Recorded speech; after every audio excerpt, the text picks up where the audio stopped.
Hello everyone, welcome to Kavi Chayas. As discussed earlier in our series, we decided to take on the important current affairs for our UPSC prelims 2025. We have already discussed the month of August and September. Further continuing our session, we'll be discussing the October 2024 revision topics that mostly deals with economic, environment, mapping, etc. Lot before let's start. First, what is UPI 123 and UPI Lite? UPI एक one of the best inventions still in our economy में बोलूँगा सबसे बढ़िया चीज जो है UPI stands for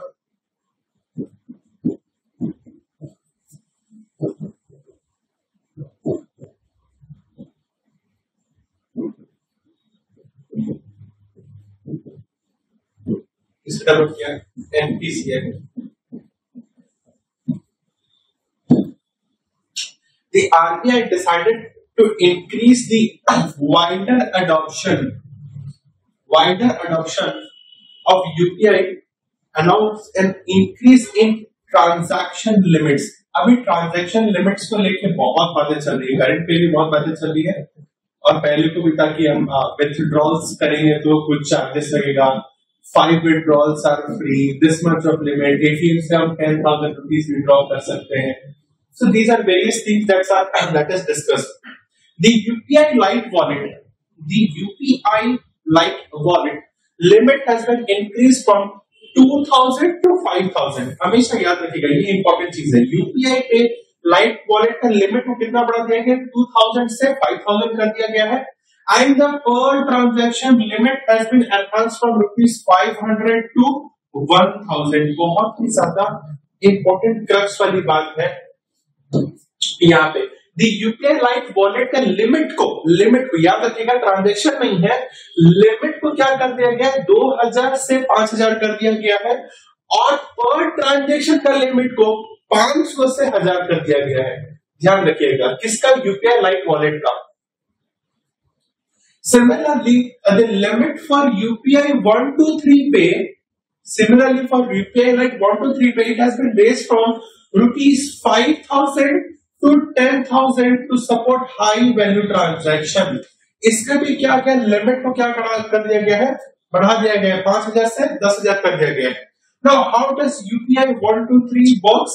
It works without internet or smartphone. मतलब क्या है? इंटरनेट कनेक्टिविटी हमें नहीं चाहिए यहाँ पे. Uses basic mobile functions and designed for wider digital financial inclusion. RBI का 2016 का ये है कि क्या फाइनेंशियल इंक्लूजन बढ़ाना है. फाइनेंशियल इंक्लूजन बढ़ाना है. इससे क्या होगा? इस फाइनेंशियल इंक्लूजन से क्या होगा? जो मेरा डिजिटाइजेशन है वो क्या होगा? वो बढ़ेगा. मेरा डिजिटाइजेशन बढ़ेगा, मेरे फाइनेंशियल इंक्लूजन होने से मेरा डिजिटाइजेशन बढ़ेगा. More and more people will come under the purview of banking. More and more people will come under the purview of banking. This is the sole limit कि भैया payment भी fast हो जाएगा, secure भी रहेगा और क्या है? इंक्लूसिविटी बढ़ जाएगी. इंक्लूसिविटी हमारी बढ़ जाएगी, ये चीज है. और यूपीआई 3 कैसे काम कर रहा है? IVR बेस्ड पेमेंट सॉल्यूशन है, feature phone based payment app है, एक मिस कॉल से भी हो सकता है एंड साउंड बेस्ड टेक्नोलॉजी भी है. It is and UPI Lite क्या है? UPI Lite is ideal for small everyday transactions. While UPI 123 का स्कोप क्या है? ज्यादा बड़ा है और ज्यादा चीजों पे काम करता है, इसलिए ये स्मॉल पेमेंट्स पे ज्यादा फोकस करता है. This is our thing. अगर पूछेंगे what's the crux, what's the important part of this topic, I will say that wider adoption के लिए कहा गया है और यूपीआई लाइट का जो वॉलेट लिमिट है उसको 2K से 5K कर दिए हैं और 500 से 1000 कर दी है इनके लिमिट्स को। वेयर एज यूपीआई 1 to 3 का क्या किया है इन्होंने, यूपीआई 1 to 3 को उनका लिमिट बढ़ा कर दिया गया, 5K से 10K कर दिया गया है। दैट्स इंपॉर्टेंट, ठीक है। और सेकंड पॉइंट क्या है इसमें, यूपीआई 1 to 3 है, ये इंटरनेट कनेक्टिविटी के बिना काम करता है, फीचर फोन है, पेमेंट बेस्ड ऐप पे काम करेगा। वेयर एज यूपीआई 1 to 3 क्या है, वो बिगर ट्रांजेक्शंस, हायर वैल्यू ट्रांजेक्शंस पे काम करता है। यूपीआई लाइट किस पे काम करेगा, एवरीडे ट्रांजेक्शन, स्मॉल ट्रांजेक्शंस पे काम करेगा। That's it. Let's move on to next topic. World green economic forum.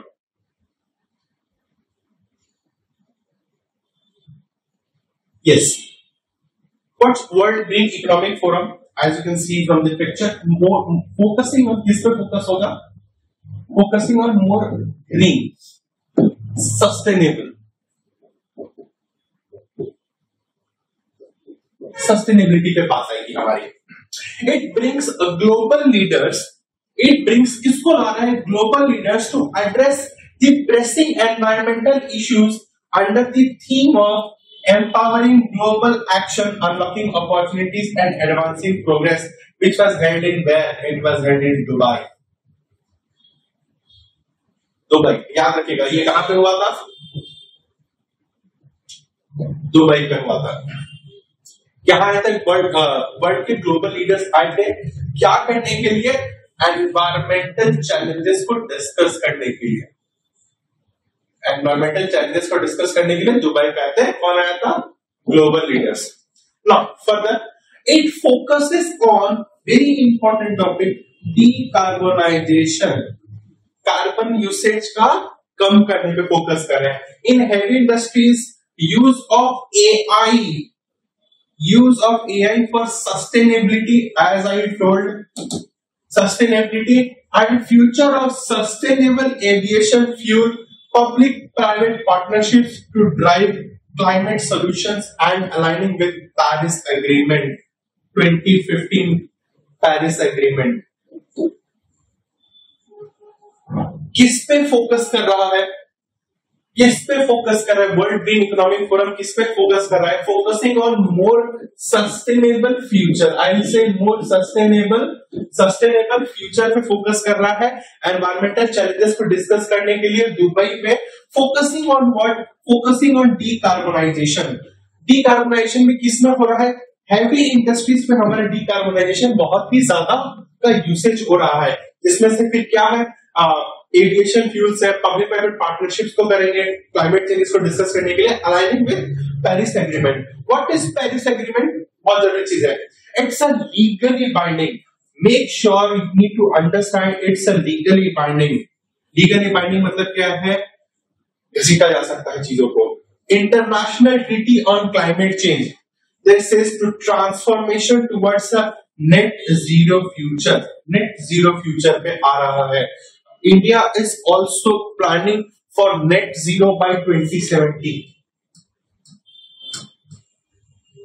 ठीक है, अगर इस टॉपिक को डिस्कस करना है तो मैं क्या करूंगा, world green economic forum 2024, global leaders आए थे, एनवायरमेंट चैलेंजेस को डिस्कस करने के लिए आए थे, दुबई पे आए थे, फोकस है डीकार्बोनाइजेशन है, और क्या हो रहा है, सस्टेनेबल एनवायरमेंट को बनाने के लिए हो रहा है, किसके साथ अलाइन हो रहा है, पेरिस एग्रीमेंट के साथ अलाइन हो रहा है। ट्रांसफॉर्मेशन किस पे जाना है, नेट जीरो फ्यूचर पे जाना है। इंडिया का गोल क्या है, नेट जीरो कब तक बनने का है, 2070 तक बनने का है। ठीक है, next is Ecomark scheme. What's this, it is to promote eco-friendly products, eco-friendly products in alignment with life, हमने पढ़ा था ना मिशन लाइफ,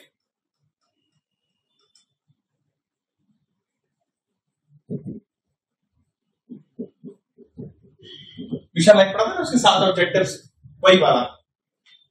पर environment mission, reduction in energy consumption and promoting a circular economy, circular economy की promotion होगी by utilising recycled materials. अच्छा, इस topic का डायरेक्ट रिलेशन है इंडिया का वेस्ट मैनेजमेंट क्राइसिस से, वेस्ट मैनेजमेंट क्राइसिस से। This scheme mandates accurate labeling to avoid misleading claims about product sustainability, promoting resource efficiency, ensuring minimal environmental harm. अब अगर आप ये इस वाले फोकस को रीड करोगे तो आप कहीं ना कहीं थोड़ा सा फील कर पाओगे कि ये वाली बात तो यहाँ पे आ जा रही है, वेस्ट मैनेजमेंट की क्राइसिस पे आ जा रही है।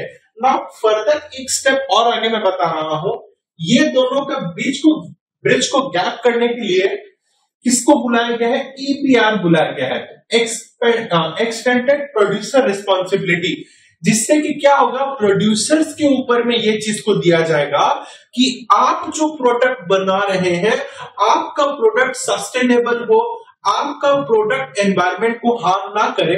उसका कहीं ना कहीं एक डायरेक्ट मीनिंग भी ये भी है, with the circular economy and e-commerce scheme this will mandate accurate labelling. Accurate labelling होगी, किस चीज की होगी?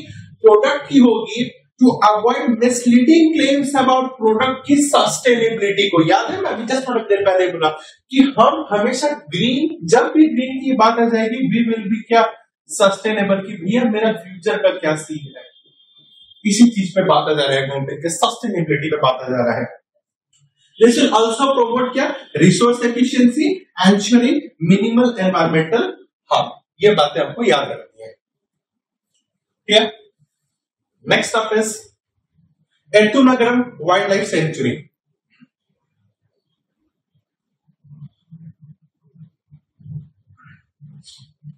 एज यू कैन सी, यहां पे mostly tigers and large tigers दिखते हैं। These are see where it is located, where it is located? It is located at Telangana near the borders of Maharashtra and Chhattisgarh. Telangana, Chhattisgarh, Maharashtra short form है। Location कहां है? यहां पे, और border sharing है इनके साथ में, हमेशा याद रखिएगा। द दय्यमबग्गू स्ट्रीम, इंपॉर्टेंट बात, बहुत ही ज्यादा इंपॉर्टेंट बात।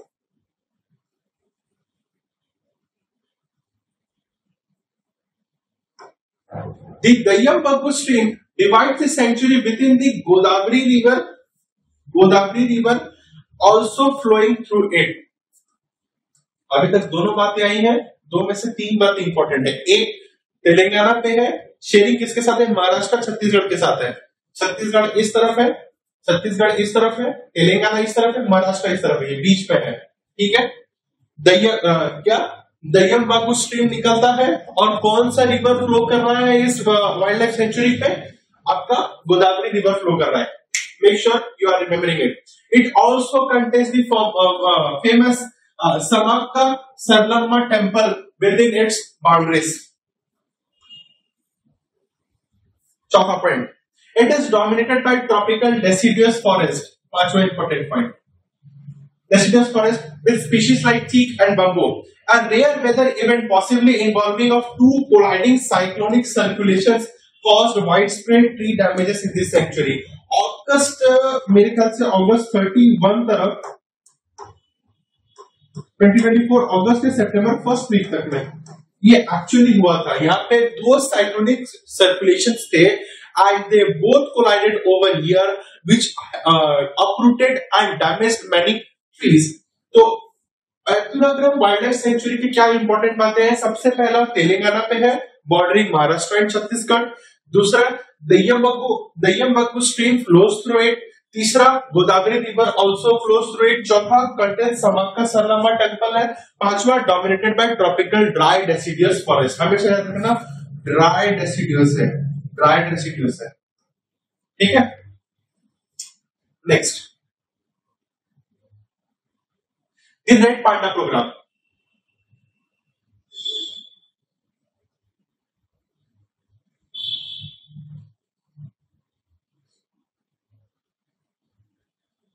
The Red Panda program कहां पे है? ये दार्जिलिंग, ये कहां पे हुआ है? दार्जिलिंग के वेस्ट बंगाल पे। It's a program of Darjeeling's Padmaja Naidu Himalayan Zoological Park. Padmaja Naidu कौन थी? Daughter of Sarojini Naidu.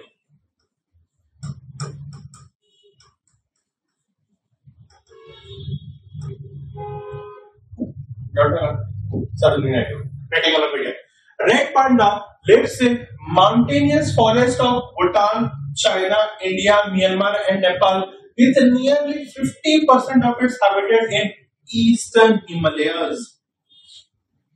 Important बात, Eastern Himalayas पे है. It is endangered in IUCN Red List and mentioned in the Schedule 1 of Wildlife Protection Act 1972. सबसे पहली बात red panda के बारे में अगर न्यूज आएगा तो सबसे पहली बात आपने ये कहना है उसमें कि it is found nearly 50% are found in which areas? The Eastern Himalayas areas. दूसरा कहां पे है? दार्जिलिंग वेस्ट बंगाल के पद्मजा नायडू जूलॉजिकल पार्क में है. ठीक है. तीसरा सबसे इंपॉर्टेंट बात, IUCN के एंडेंजर्ड लिस्ट में है और शेड्यूल 1 पे है. किसके? वाइल्ड लाइफ प्रोटेक्शन एक्ट 1972 पे है. फर्दर लेट्स डिस्कस थोड़ा सा about this Padmaja Naidu zoological park. 2-3 important बातें हैं उसमें.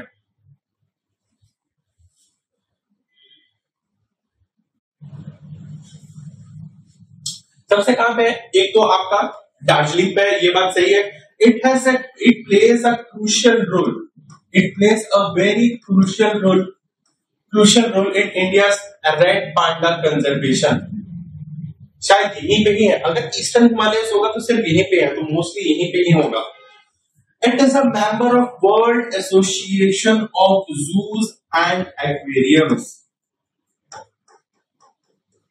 सबसे बड़ी बात है पद्मजा नायडू जूलॉजिकल पार्क में कि इट इज तो ये तो है. It is a member of world association of zoos and aquariums वाजा.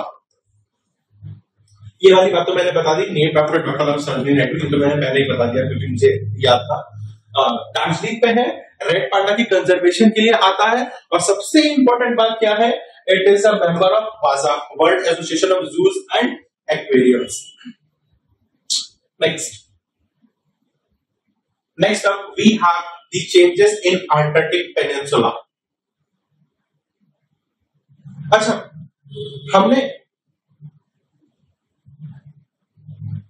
लास्ट 2 सेशंस पे we are highly focusing on Antarctic. ठीक है.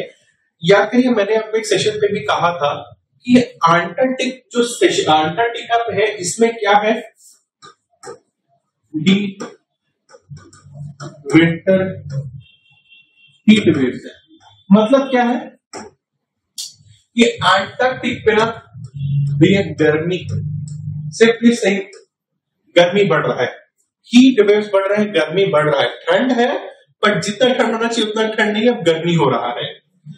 This region is warming 5 times faster than the global average. Very concerning.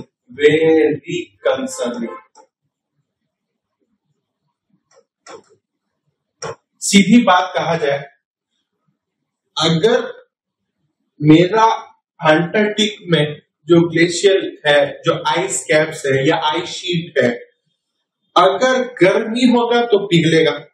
और अगर वो caps sheets अगर पिघले तो इतना जानिएगा मीन सी लेवल तो घटेगा. सबसे बड़ा दिक्कत क्या हो जाएगा? पानी का इशू हो जाएगा.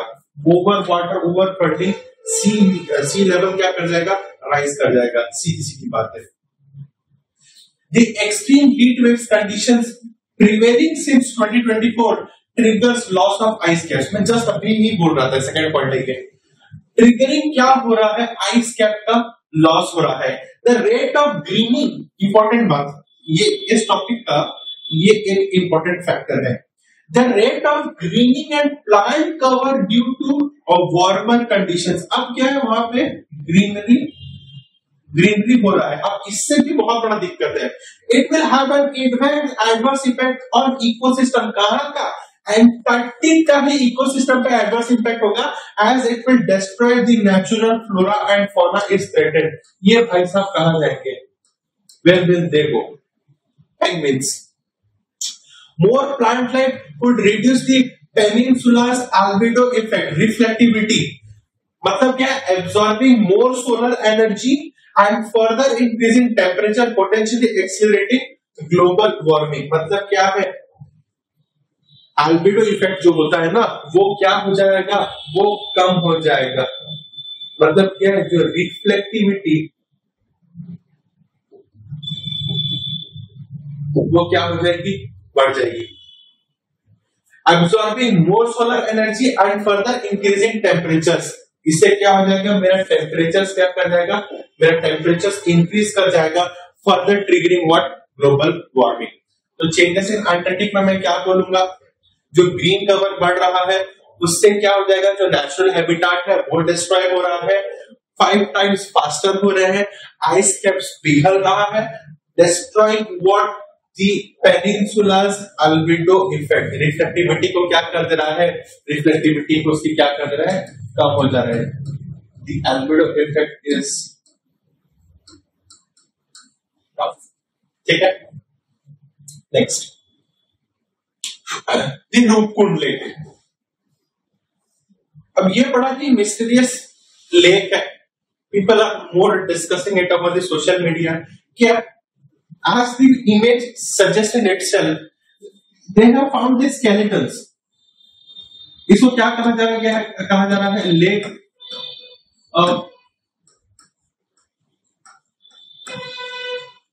स्केलेटन्स। अभी ये यहाँ पे जाएगा कौन, स्केलेटन्स। ऐसा कहा जा रहा है इस रूपकुंड लेक पे कि ये जो हड्डियां है ये किसकी है, दी फॉलन पिलग्रिम्स की है, फ्रॉम 850 AD, वो बहुत पुराने से है बोल के, ठीक है। रूपकुंड लेक के बारे में क्या बातें हैं, it is a glacier lake eight the base of mount त्रिशूल। इंपॉर्टेंट बात, सबसे पहले क्या है, रूपकुंड लेक क्या है, एक ग्लेशियर लेक है at the base of mount Trishul in the Garhwal Himalayas, in the Garhwal Himalayas of Uttarakhand. It is a periglacial lake, हमेशा याद रखना कैसा लेक है, पेरीग्लेशियर लेक है। It is also a part of Nanda Devi national park. Nanda Devi एक क्या शक्तिपीठ है,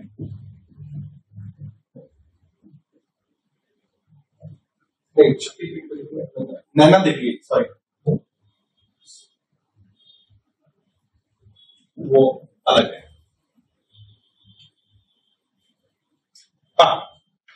नेक्स्ट फोकसिंग है नंदा देवी नेशनल पार्क में है। The climate change is shrinking the lake. Shrinking का मतलब क्या होता है, छोटा कर, shrinking the lake, reducing its depth and area due to shifting precipitation patterns. Shifting precipitation pattern की वजह से ये सारे चक्कर दिख रहे हैं, वरना ना दिखता पहले, अब ही दिखने लगा है। अच्छा, इसमें सर याद रखने वाली बातें क्या है, and what's the thing that needs to be understood?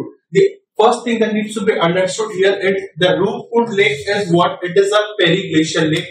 सबसे पहली बात, कहां पे है, माउंट त्रिशूल पे है। माउंट त्रिशूल कहां पे है, गढ़वाल हिमालयस है। गढ़वाल हिमालयस कहां पे है, उत्तराखंड पे है। कहां पे, इसके किसके परव्यू के अंदर आता है, comes under the purview of Nanda Devi national park. Second and most important point, यहां पे क्या हो रहा है, with the rivers, with the lakes shrinking because of the precipitation patterns, these things are now seen, which are to be believed are the fallen pilgrims के skeletons from 800, बहुत पुराने सालों से है ये बोल के ऐसा कहा जा रहा है, ठीक है। Next, national green hydrogen mission. Green hydrogen mission, अच्छा, ग्रीन हाइड्रोजन मिशन से अभी जस्ट पहले हमने इससे 1-2 टॉपिक पहले हमने डिस्कशन किया था कि इंडिया का जो अच्छा हमने ये डिस्कस नहीं किया है, आई गेस मैंने टेकअप किया था, बाद में से टेकअप करेंगे। इंडिया का जो ग्रोइंग एनर्जी डिमांड है, इंडिया का जो ग्रोइंग एनर्जी डिमांड है, और उसे हम कैसे मीट करेंगे, उस चीज को मीट कर। अच्छा, सबसे पहले अगर ये वाला चीज को समझना है ना, मेरी ये वाली चीज को समझना है मुझे, तो मुझे थोड़ा सा ये वाला चीज को समझना पड़ेगा, तब जाकर मेरा ये वाला चीज समझ में आएगा कि नेशनल ग्रीन मिशन क्यों लाया गया है। अच्छा, अब एनर्जी का डिमांड कहां से बढ़ेगा? सबसे पहला बात कहां से बढ़ेगा? अर्बनाइजेशन से बढ़ेगा। अर्बनाइजेशन से मतलब क्या? मोर and more people come into the urban areas. दूसरा, इंक्रीजिंग पॉपुलेशन। अब क्या है, पहले क्या होता था, घर में एक लैंडलाइन होता था, एक फोन होता था, उसमें से सारी कम्युनिकेशन होती थी। अब हर एक इंडिविजुअल के पास में एक फोन है। अब आप देखोगे कुछ ऐसे इंडिविजुअल्स हैं जिनके पास में 2 फोन होगा, 2 सिम होने के बाद भी 2 फोन का यूसेज हो रहा है। तो हर एक चीज को मेरे को सेट करने के लिए क्या यूज करने के लिए क्या एनर्जी के चाहिए हो रहा है। एक और सबसे बड़ी बात क्या है, the increased use of data. AI का भी यूज कर रहा हूं। अभी जैसा हमने थोड़ी देर पहले डिस्कस किया कि एआई का यूज किसमें किया जा रहा है, वर्ल्ड ग्रीन इकोनॉमिक फोरम पे, कि एआई का यूज करेंगे। अब भैया एआई किस पे काम करता है? एक डेटा पैटर्न पे। डेटा कहां स्टोर है? किसी डेटा सर्वर पे। और वो डेटा सर्वर बड़े साइज के होते हैं। अब वो डेटा सर्वर को कूल रखने के लिए मेरे को एसी चाहिए, एसी यूनिट चाहिए, कूलिंग यूनिट चाहिए। अब उसके लिए भी फिर मुझे एनर्जी चाहिए। समझ रहे हैं ये वाली बात? तो ये सारी चीज के डिमांड को मीट करने के लिए क्या है, अब दिक्कत आ रही है। अब कोई बोलता है सोलर आवर है, सोलर पे एनर्जी का यूज कर सकते हैं, बट कितना? सोलर आवर भी रहता है 9 AM से 4 PM रहता है। विंटर सीजन में कैसे होगा? अब उसको ब्रेक करने के लिए क्या है, कभी न्यूक्लियर पावर का यूज किया जा रहा है, कभी कोल का यूज किया जा रहा है। तो energy crisis is there, low terms पे है बट है। उसी चीज को फ्यूल अप करने के लिए या उसी चीज पे प्रोग्रेस लाने के लिए हाइड्रोजन मिशन लाया गया है, के बारे में डिस्कशन हो रहा है। ये क्या है?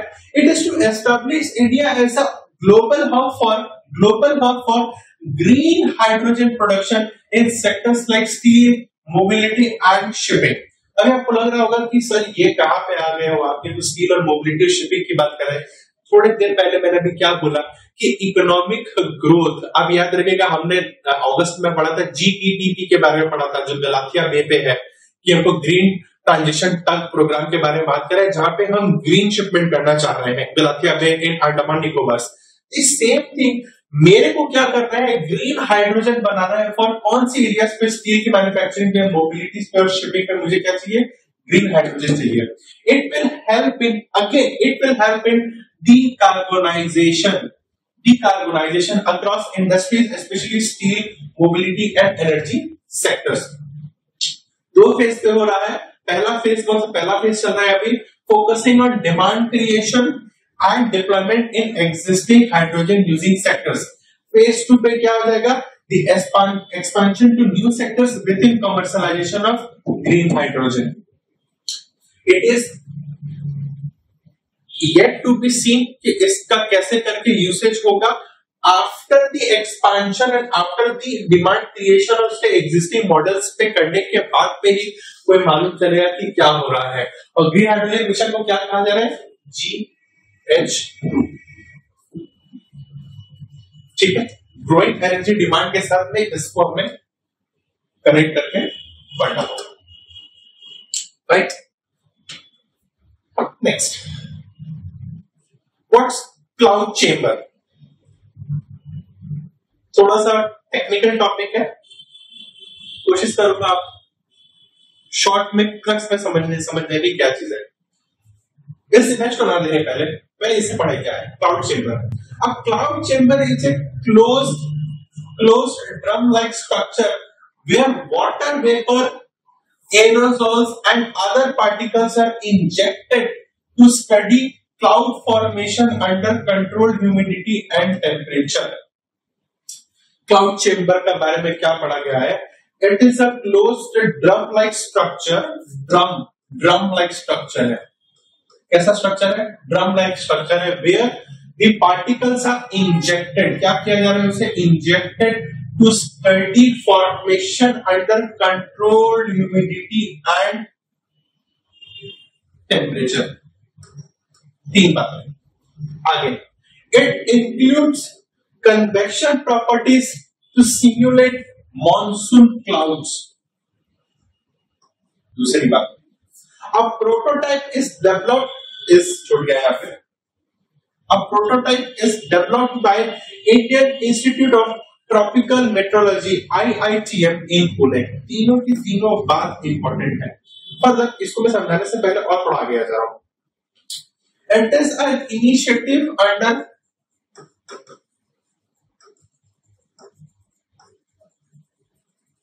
Mission Mausam. Now, what is Mission Mausam? It aims to manage weather events such as rainfall, hail, fog, and potentially even lightning strikes, which is focusing on cloud seeding. Focusing on किस पे? Cloud seeding.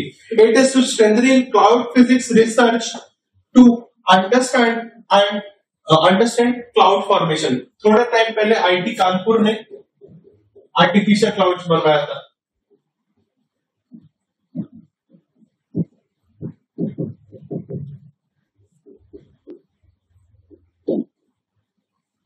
So, cloud chamber क्या है? Basically, a cloud chamber is a closed drum-like structure है। सबसे पहली बात, it's a closed drum structure, जिसमें क्या किया जाता है? पार्टिकल्स को इंजेक्ट किया जा रहा है। क्या चीज को पढ़ने के लिए?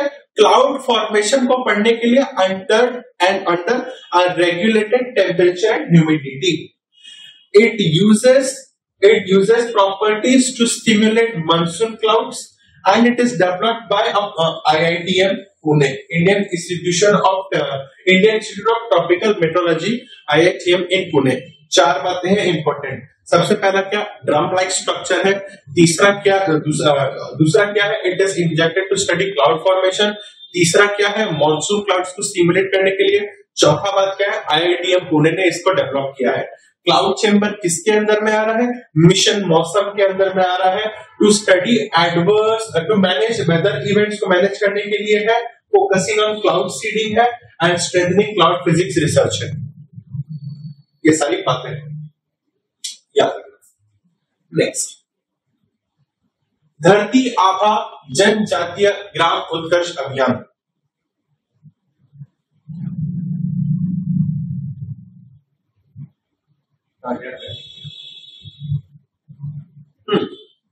धरती आभा जनजातीय ग्राम उत्कर्ष अभियान। This scheme, as you can see from the image, this scheme focuses on villages and tribal areas. Villages and tribal areas. मुद्दे की बात कहाँ है? Villages and tribal areas पे फोकस कर रहे हैं on saturating gaps in social infrastructure, health, education and livelihood through 25 interventions. Social infrastructure, health, education, livelihood, aren't these the basic necessities of a human life? तो धरती आभा जनजातीय ग्राम उत्कर्ष अभियान focuses on such villages and tribal areas so that उनका development हो सके through 25 interventions. As the name suggests, and as the concept says, it is an initiative of Ministry of Tribal Affairs. And this scheme built up on the success of PM Janman. PM Janman के उस पर बनता है। What is PM Janman? प्रधानमंत्री जनजाति आदिवासी न्याय महाअभियान। It is a mission launched by Indian government to improve the socio-economic status of PVTGs, particularly vulnerable tribal groups, and focuses on critical gaps in tribal development. मुद्दा क्या है? ये किस पे फोकस कर रहे हैं? ट्राइबल डेवलपमेंट पे फोकस कर रहे हैं। कैसे ट्राइबल? अच्छा, इसके अंदर ये इसका बेस क्या है? अगर मैं बोलूंगा इसका बेस क्या है? PM जनमान। सॉरी,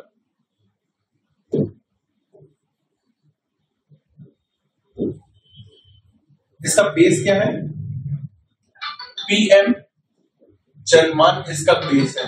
PM जनमान क्या है?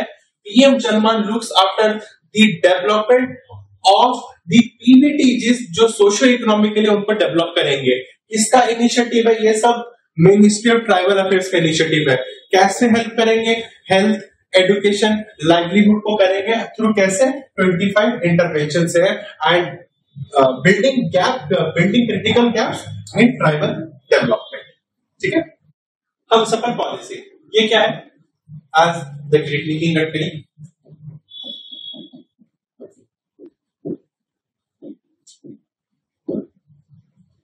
it is launched by Ministry of Road Transport and Highways to improve travel experience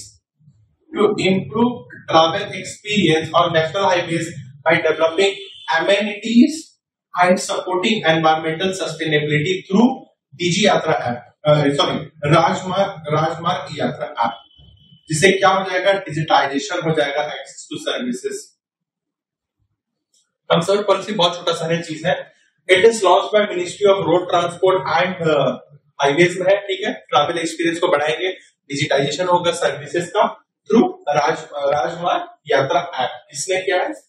Nitin Gadkari ने किया है हम सफर policy.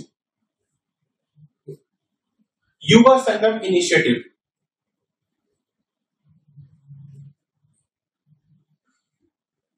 what is Yuva Sangam initiative? Its primary goal is to foster cultural exchange and strengthening P2P, people to people, कभी-कभी इसे ऐसे भी लिखा जाता है, P2P connections across India. It draws inspiration from NEP, National Education Policy, for focusing on experimental learning and promoting India's rich cultural diversity. हमने पढ़ा भी है, इंडियन सोसाइटी पे भी पढ़ा है, दैट्स इंडिया क्या है? Culturally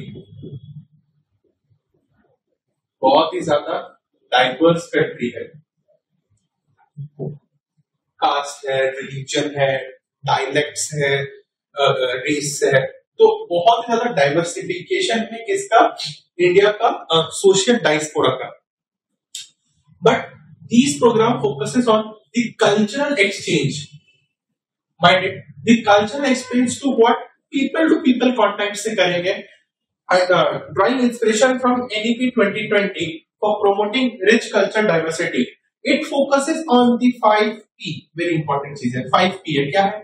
Tourism, tradition, development, people to people contact and technology। Focusing on किस पे? Tourism, technology, tradition,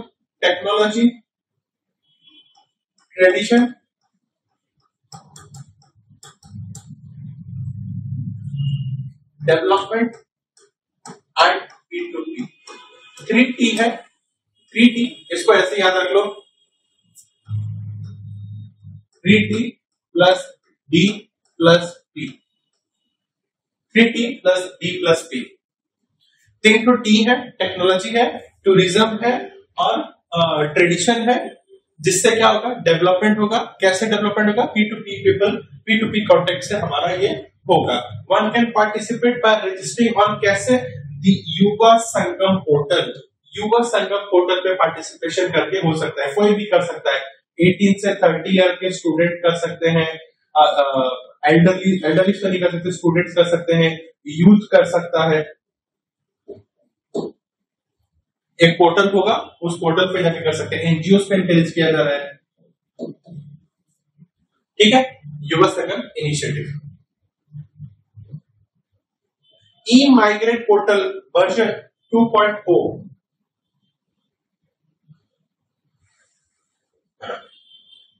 ये क्या है? This initiative is a part of government's commitment to protecting the rights and welfare of Indian migrant workers, aligning with global migration goals. Global migration goals under 2030 Agenda for Sustainable Development. Important part. It offers support for migrant workers in multiple languages, 24/7 in the real-time basis.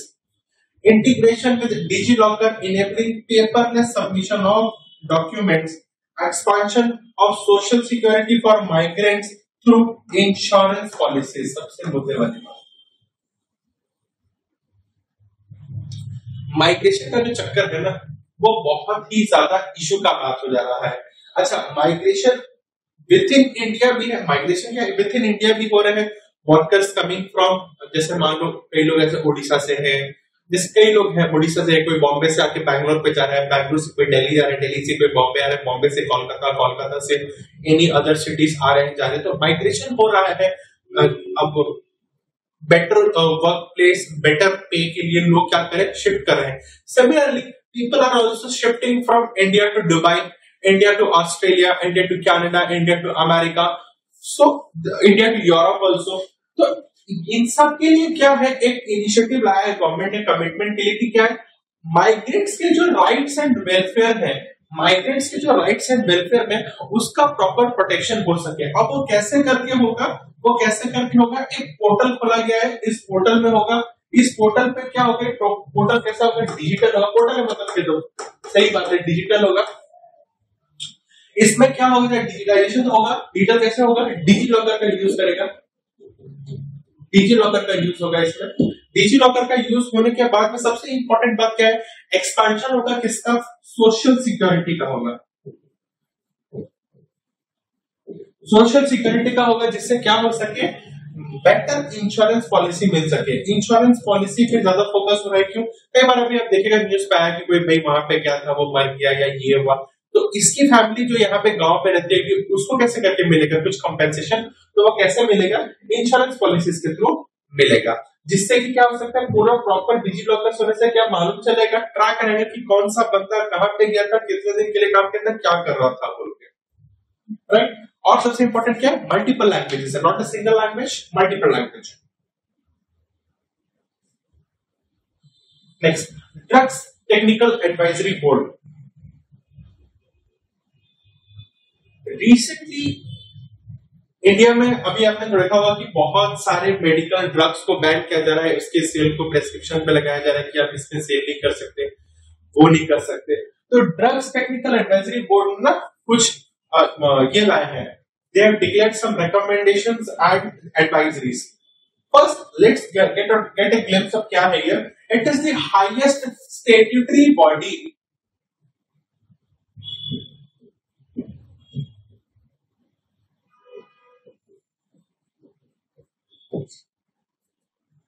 on advising on the technical drug related matters in India under the Ministry of Health and Family Affairs. Sorry. Recent recommendations क्या है, सबसे important बात, all antibiotics, सारे के सारे antibiotics would fall under the category of new drugs. Important बात। दूसरा, manufacturing and marketing approvals for antibiotics would need clearance from union government rather than state authorities. मतलब क्या है, अब यूनियन गवर्नमेंट का परमिशन लगेगा, इनका परमिशन अब और नहीं लगेगा, इनसे परमिशन लाना पड़ेगा। क्या चीज के लिए, मैन्युफैक्चरिंग और मार्केटिंग के लिए। Only through valid prescription, antibiotics कैसे मिलेंगे, only through valid prescription, curving OTC, वो बोलते हैं ना ओटीसी परचेज है, ओवर द काउंटर परचेज, गए और बोले कि भैया मुझे जैसे एंटीबायोटिक्स है, एजिथ्रोमाइसिन है, मैं उठा लूंगा बोल के, अब नहीं उठा सकते हैं। अब क्या होगा, आपको पूरा जाके लाना पड़ेगा। फर्दर, अब blue strip or box would be added to antibiotic packaging to distinguish antimicrobial products, improving public awareness. Important part. To address the rising antimicrobial resistance in India. Antibodies जो होती है ना, वो बॉडी पे ऑटोमेटिकली भी होती है। कभी कभी कुछ ऐसा भी बीमारी आएगा जिससे हम एंटीबायोटिक्स खाने क्योंकि वो बॉडी रेजिस्टेंट हो जाएगा, जैसे कुछ बैक्टीरिया या वायरस या फंगी इंफेक्शन हो रहा है किसी को, आप कितनी भी खा लो एंटीबायोटिक्स, आप वो काम नहीं कर रहे हैं। क्यों, क्योंकि वो particular micro organism, bacteria, fungi जो भी है, वो क्या है, वो एंटी माइक्रोबियल रेजिस्टेंट हो गया। मतलब क्या, उनकी भी मतलब वो भी डेवलप कर रहे हैं अपने में। सो ड्रग्स टेक्निकल एडवाइजरी बोर्ड ने ये सारी चीजें इशू की है, ठीक है। It is the highest statutory body and they have this 5 things. क्या क्या कहा है उन्होंने, सारे के सारे एंटीबायोटिक ड्रग्स क्या होंगे, न्यू ड्रग्स के अंदर आएंगे। दूसरा, परमिशन किससे लगेगा, they need to get permission from union government से लाएंगे। तीसरा सबसे बड़ा बात क्या है, वैलिड प्रेस्क्रिप्शन होगा, ओटीसी से नहीं मिलेगा। चौथा सबसे बड़ा बात क्या है, ब्लू बॉक्स या एक बॉक्स होगा, स्ट्रिप लगा होगा, डिस्टिंग्विश करेगा इससे दूसरों से, स्प्रेडिंग पब्लिक अवेयरनेस। और पांचवा सबसे बड़ा बात क्या है, एड्रेस करेगा कौन से इश्यू को, द एंटी माइक्रोबियल रेजिस्टेंस को एड्रेस करेगा। नेक्स्ट, बीमा सुगम।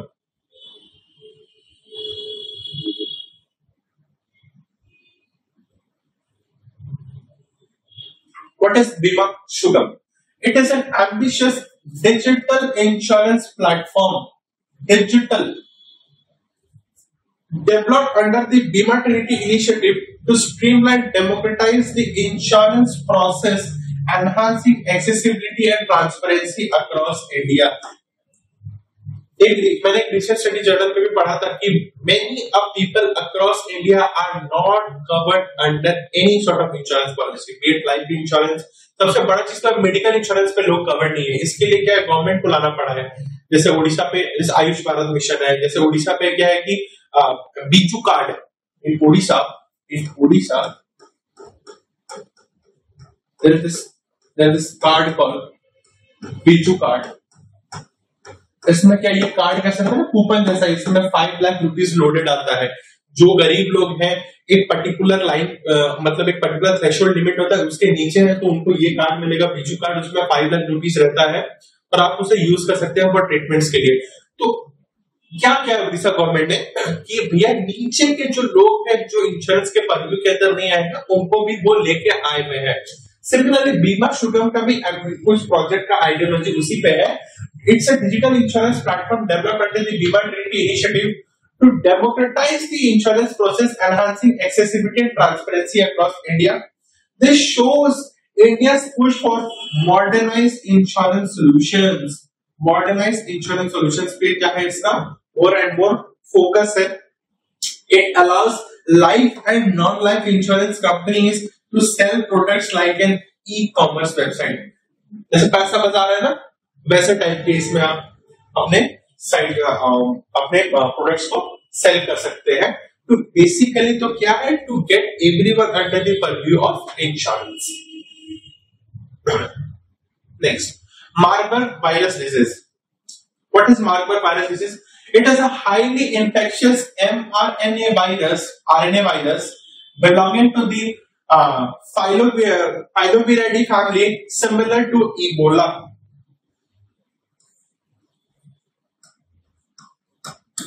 Similar to Ebola. किसके फैमिली है? फिलोविराडी फैमिली के है।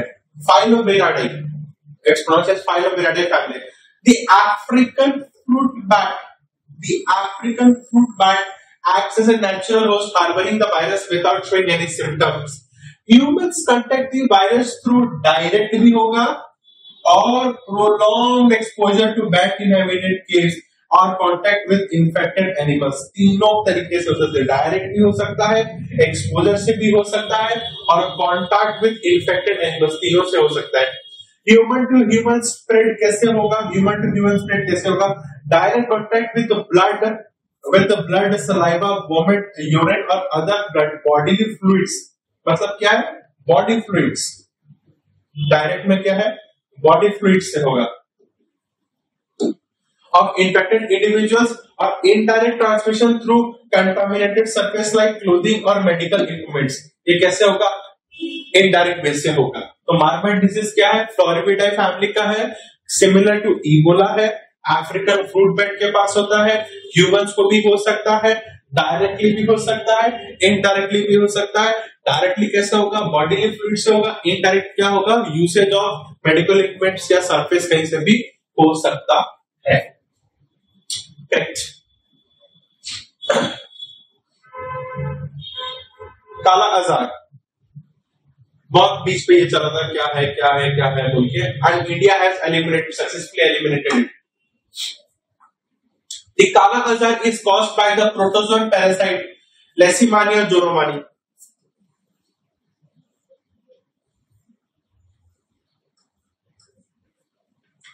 Leishmania jorovani. This disease is transmitted by the bite of an infected female sandfly. infected female sand fly. It is characterized by fever, significant weight loss, and enlargement of spleen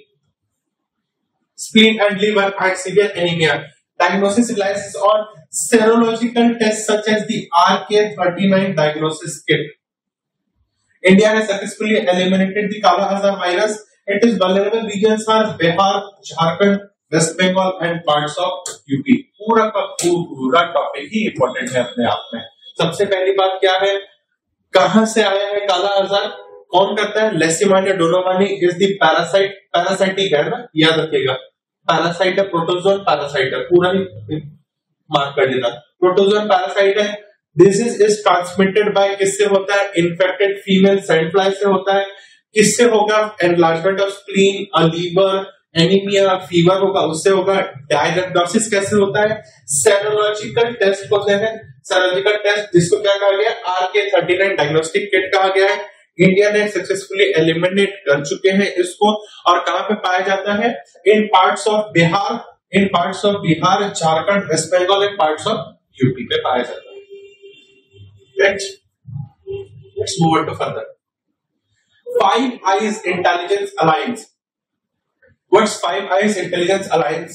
It is a multilateral, बहुत सारे countries का alliance sharing networks primarily focused on surveillance and signals intelligence. Evolved during the World War II to encounter the Cold War, to counter the Soviet threat during the Cold War. Intelligence is shared and marked as secret by Australia. मैं लिख दे रहा हूं यहाँ पे, Australia,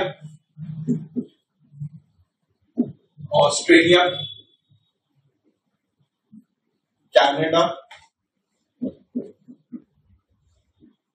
New Zealand, United kingdom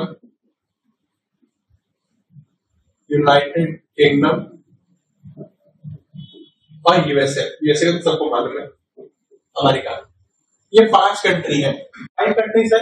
Australia है, Canada है, New Zealand है, United kingdom है और यूएसए है। 5 कंट्रीज है। इसको क्या कहा गया? 5 आइज इंटेलिजेंस कहा गया है, जिसमें ये क्या है? फोकस करते हैं सर्विलेंस पे और सिग्नल इंटेलिजेंस पे। वर्ल्ड वॉर 2 पे बना गया था, सोवियत यूनियन को काउंटर करने के लिए ड्यूरिंग कोल्ड वॉर पे बना गया था। इसको इंटेलिजेंस को क्या मार्क किया जा रहा है? मार्क एज सीक्रेट किया जा रहा है। This alliance covers 6 key areas including traffic analysis, cryptanalysis, decryption and acquisition of communication related informations. बहुत सारी चीजों पर लिखी है। 6 areas मल्टीलैटरल है, multilateral organisation and focusing on multilateral topic, but mostly किस पे है? सर्वेलेंस और सिग्नल पे है। और इसे क्या मार्क किया जाता है? सीक्रेट मार्क किया जाता है। ठीक है। What is a shadow fleet? Shadow fleet की बहुत डिस्कशन करता है बीच में। What is shadow fleet? A fleet of tanker ships that obscure the ownership, मतलब क्या है? टेंट करते हैं ownership and origin of cargo, often to bypass international sanctions. मतलब क्या है? ऑल्टर करना, चेंज कर देना बोलते हैं, मतलब जानबूझ के उसको कर देना, उसको कहते हैं ऑब्सक्योर कहते हैं। These ships operate frequently changing flags, names and ownership to mask their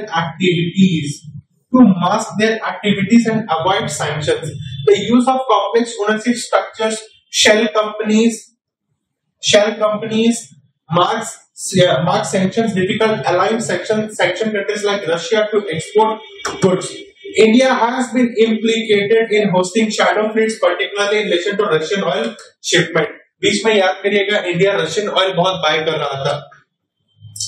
तो रशिया क्या करता है? रशिया के ऊपर ऑफकोर्स सैंक्शंस बहुत है, अमेरिका बैठा हुआ है, रशिया यूक्रेन वॉर भी हो रखा है। तो अमेरिका क्या करता है? रशिया पे जो सैंक्शंस लगा रखा है, उस सैंक्शंस को बाईपास करने के लिए क्या किया जा रहा है? एक शैडो फ्लीट का कॉन्सेप्ट लाया गया है। और वो शैडो फ्लीट का कॉन्सेप्ट क्या है? वो चेंज करते हैं ओनरशिप का, नाम का, कार्गो का, लोकेशन का, टाइम टू टाइम, जिससे कि क्या हो सकता है? सैंक्शंस को अवॉइड किया जा सकता है और फर्दर अपना काम निपटाया जा सकता है। This is called as shadow fleet. Next, what's Bharat Gen? A generative AI, हमेशा याद रखिएगा, generative AI is also a very developing scenario चल रहा है. मतलब क्या, text to speech, image to text, speech to text, एक वो जनरेटिव एआई है. Initiative design to enhance public service delivery, जैसे मैं कहा था स्पीच टू टेक्स्ट है, public service delivery with in a strong focus on promoting inclusivity in Indian languages. Inclusivity in Indian languages. This initiative marks the world's first government-funded multimodal large language model project. भैया हमारा पहला है और किसी का नहीं है, भारत जन है. भारत जन है. Developed by IIT Bombay, and it focuses on what? It focuses on strengthening India's AI ecosystem for fostering global collaboration and boosting AI startups. Basically बात क्या है कि एक जनरेटिव एआई है Bharat gen. It will enhance public service delivery with a strong focus on promoting inclusivity in Indian languages. ये क्या है? First project, ऐसा सच प्रोजेक्ट है जो multi modal large language project है, डेवलप्ड बाय आईआईटी बॉम्बे. अब इससे क्या होगा? ग्लोबल कोलैबोरेशन हो सकते हैं क्या एआई स्टार्टअप्स के लिए? बहुत ही ज्यादा हेल्पफुल रहेगा. भारत जेन कैसा है? एक जनरेटिव एआई है. Text, image to text, text to image, speech to text वाला जो चक्कर होता है वो जनरेटिव एआई होता है. जनरेटिव एआई होता है तो जनरेट करके देगा वो आपको. ठीक है. From here we end up our session. ठीक है. I will bring further more topics from December and any November महीने से मैं ले आऊंगा, और कोशिश करेंगे कि और फास्ट तरीके से विद इन दिस 10 डेज के अंदर में या 7 डेज के अंदर में will complete all our sessions so that you can get good benefit from you. Here onwards, thank you. Bye bye. Take care.